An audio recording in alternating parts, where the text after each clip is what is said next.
নমস্কার বন্ধুরা, আমি সুদীপ্ত স্বপ্নরণের পক্ষ থেকে আপনাদের সামনে সরাসরি কেদারনাথ থেকে 29 আগস্টের লাইভ নিয়ে চলে এসেছি এবং মন্দির খুলেছে, যেতে দিচ্ছে কিনা, যেতে দিলে হেলিকপ্টার ছাড়া আর কিছুতে যেতে দিচ্ছে কিনা সমস্ত তথ্য আপনাদের সামনে তুলে ধরব। হেলিকপ্টার সার্ভিস আগে থেকেই চালু ছিল, তবে গভর্নমেন্টের হেলিকপ্টার বন্ধ।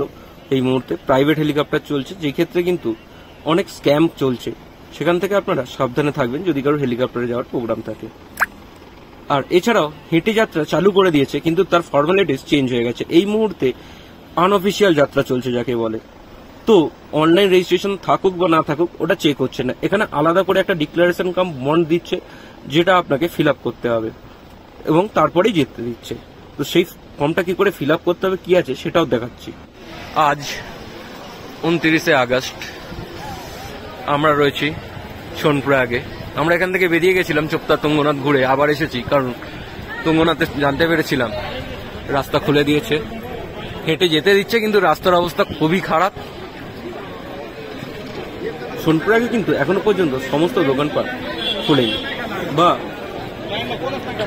লাগেজ কাউন্টার যেখানে মাল রেখে যাওয়া হয় সেটাও খোলেনি। পয়েন্টে এই ভিড় দেখতে পাচ্ছেন, যেহেতু রাত্রে ভালো মতো বৃষ্টি হয়েছিল, সকালে আজকে আবার যাত্রা আটকে দিয়েছিল, দুদিন আগে খুললেও এখন আবার চালু করেছে। চালু করতে সবাই আস্তে আস্তে উপরের দিকে এগিয়ে যাচ্ছে।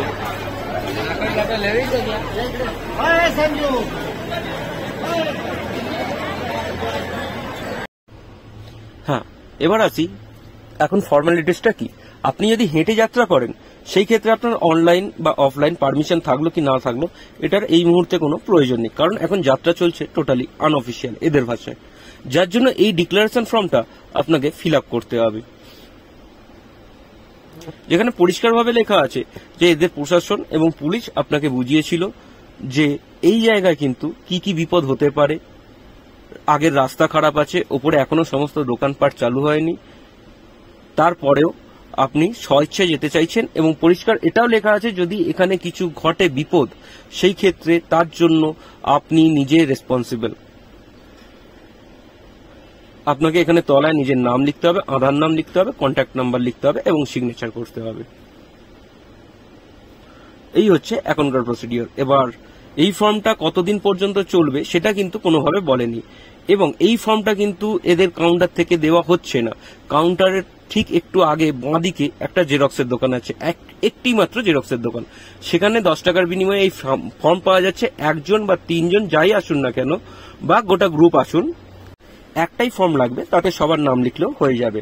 ফর্মটা ফিল আপ করার পর তার 3 কপি জেরক্স করতে হচ্ছে এবং সঙ্গে 3 কপি আধার কার্ডের জেরক্স।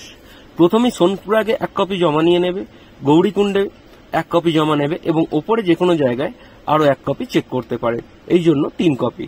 তো যেখানে জেরক্স করতে গেলে কিন্তু পার পেজ 10 টাকা। তাই বলবো যারা আসার চিন্তা ভাবনা রাখছেন, অন্তত আইডি প্রুফের জেরক্স 3 কপি করে নিজেদের ওখান থেকে করে আনবেন। এই মুহূর্তে কেদারনাথে আছি, তাই ভিডিও বেশি লং করতে পারলাম না। আপনাদের যদি ফার্দার কোনো ইনফরমেশন লাগে আপনারা কমেন্টস করতে পারেন, আমি যথাসম্ভব তার তাড়াতাড়ি রিপ্লাই দেওয়ার চেষ্টা করব।